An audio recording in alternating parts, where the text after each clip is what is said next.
बड़ी खबर यह है कि ईरान से ट्रंप के लिए बहुत बड़ी धमकी सामने आई है। क्या कहा गया है, आइए आपको ये बताते हैं। ईरानी अखबार कायहान में चेतावनी, ट्रंप से जनरल सुलेमानी की हत्या का बदला लेंगे, ट्रंप की खोपड़ी में गोलियां भर देंगे।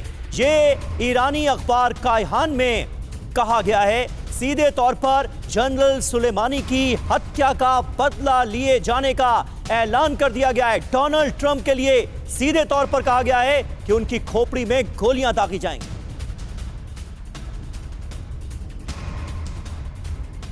तो सुलेमानी का बदला, ट्रंप पर खतरा। क्यों? क्योंकि ईरान जिस तरीके से सीधे ट्रंप का नाम लेकर अब धमकियां दे रहा है, उसी को लेकर यह सबसे बड़ी खबर है। जहां ईरान में ट्रंप को जान से मारने की प्लानिंग को लेकर बड़ा खुलासा, ईरानी अखबार में ट्रंप की हत्या की धमकी को लेकर यह खबर आई है। आपको बता दें, ट्रंप से जनरल सुलेमानी के खून का बदला लेंगे, ट्रंप की खाली खोपड़ी में गोलियां भर देंगे। ईरान में ट्रंप की धमकी से जबरदस्त नाराजगी भी अब नजर आ रही है। आपको बता दें, ईरान के कायहान अखबार में ही धमकी वाली रिपोर्ट सामने आई और ईरान सरकार का मुखपत्र कायहान अखबार है, जिसमें समीर ये साफ तौर पर देखा गया कि ट्रंप को लेकर, उन्हें मारने को लेकर ही सीधी बात कही गई है। समीर, बिल्कुल सही बात है सुरभि, और ईरान का रुख भी बहुत आक्रामक, बहुत अग्रेसिव नजर आ रहा है। अगर यह कहा जाए तो गलत नहीं होगा। अमेरिका से जंग के लिए पूरी तरह से ईरान तैयार है, रेडी मोड में।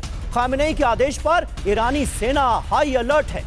एक्टिव मोड में ईरान की मिसाइल फोर्स को रखा गया है। खाड़ी देशों को ईरानी वार्निंग, अगर एयर स्पेस दिया तो कर देंगे तबाह। ईरानी अधिकारियों के हवाले से रॉयटर्स का ये बड़ा दावा सामने आया।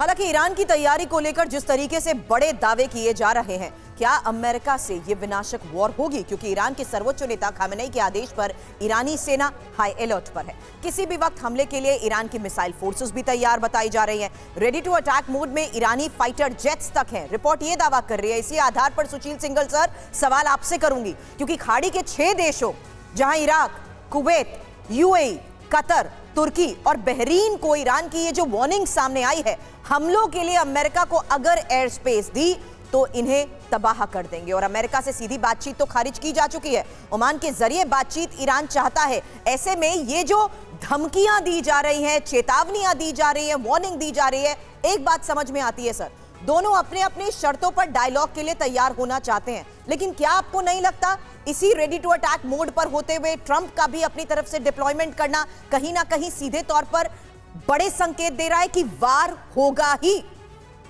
आप जो कह रही हैं बिल्कुल सही कह रही हैं। इस वक्त ये जो दोनों देश जो है अपनी पोजीशनिंग कर रहे हैं।